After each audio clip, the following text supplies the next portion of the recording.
ಎಲ್ಲರಿಗೂ ನಮಸ್ಕಾರ.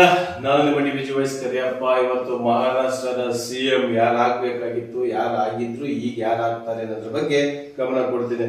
ಏನು ಮೊನ್ನೆ ಮಹಾರಾಷ್ಟ್ರ ರಾಜಕೀಯದಲ್ಲಿ ಮಹತ್ವದ ಬೆಳವಣಿಗೆ ಎಂದು ನಡೆದಿದ್ದು, ಎನ್ಸಿಪಿ ನಾಯಕಿ ಸುನೇತ್ರಾ ಪವಾರ್ ಅವರು ರಾಜ್ಯದ ನೂತನ ಮುಖ್ಯಮಂತ್ರಿಯಾಗಿ ನಾಳೆ ಅಂದ್ರೆ ಶನಿವಾರ ಪ್ರಮಾಣ ವಚನ ಸ್ವೀಕರಿಸಲಿದ್ದಾರೆ ಎಂದು ಮೂಲಗಳಿಂದ ತಿಳಿದು ಬಂದಿದೆ.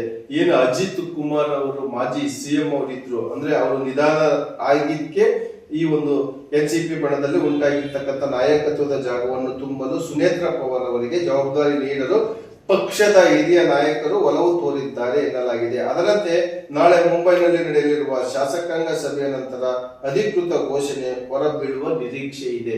ಏನು ನಮ್ಮ ಸಿಎಂ ಅವರು ಉಪಮುಖ್ಯಮಂತ್ರಿ ಜವಾಬ್ದಾರಿ ಜೊತೆಗೆ ಸುನೇತ್ರಾ ಪವಾರ್ ಅವರು ಪ್ರಸ್ತುತ ಹೊಂದಿರುವ ಅಬಕಾರಿ ಮತ್ತು ಕ್ರೀಡಾ ಇಲಾಖೆಗಳ ಸಚಿವ ಸ್ಥಾನವನ್ನು ಮುಂದುವರಿಸಲಿದ್ದಾರೆ.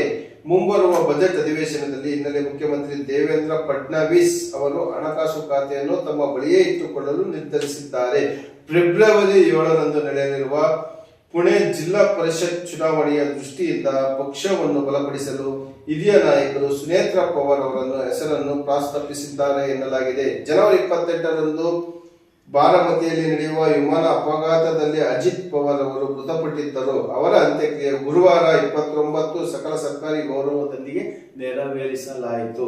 ಏನು ಇವಾಗ ಅಜಿತ್ ಪವಾರ್ ಅವರು ವಿಮಾನ ದುರಂತದಿಂದ ಏನು ಅಪಘಾತದಲ್ಲಿ ತೀರ್ಕೊಂಡಿದ್ರು, ಆ ವಿಚಾರವಾಗಿ ಅವರ ಮಿಸಸ್ ಸುನೇತ್ರಾ ಪವಾರನ್ನ ಮುಖ್ಯಮಂತ್ರಿಯಾಗಿ ಘೋಷಣೆ ಮಾಡುವ ರಾಜ್ಯ ಸರ್ಕಾರಕ್ಕೆ ನಮ್ಮ ಡಿ.ವಿ.ಜಿ. ವೈಸ್ ವತಿಯಿಂದ ಅಭಿನಂದನೆಗಳನ್ನು ತಿಳಿಸ್ತಾ ಇದ್ದೀನಿ. ಇದಿಷ್ಟು ಡಿ.ವಿ.ಜಿ. ವಾಯ್ಸ್ ಸುದ್ದಿ. ನಮ್ಮ ಕ್ಷಣ ಕ್ಷಣದ ಸುದ್ದಿಗಾಗಿ ಡಿ.ವಿ.ಜಿ. ವಾಯ್ಸ್ ಪ್ರತಿಯೊಬ್ಬರು ಸಬ್ಸ್ಕ್ರೈಬ್ ಆಗಿ, ಏಕೆಂದರೆ ಇದು ನಿಮ್ಮದೇ ಧ್ವನಿ, ನಿಮ್ಮದೇ ಶಕ್ತಿ. ನಮಸ್ಕಾರ.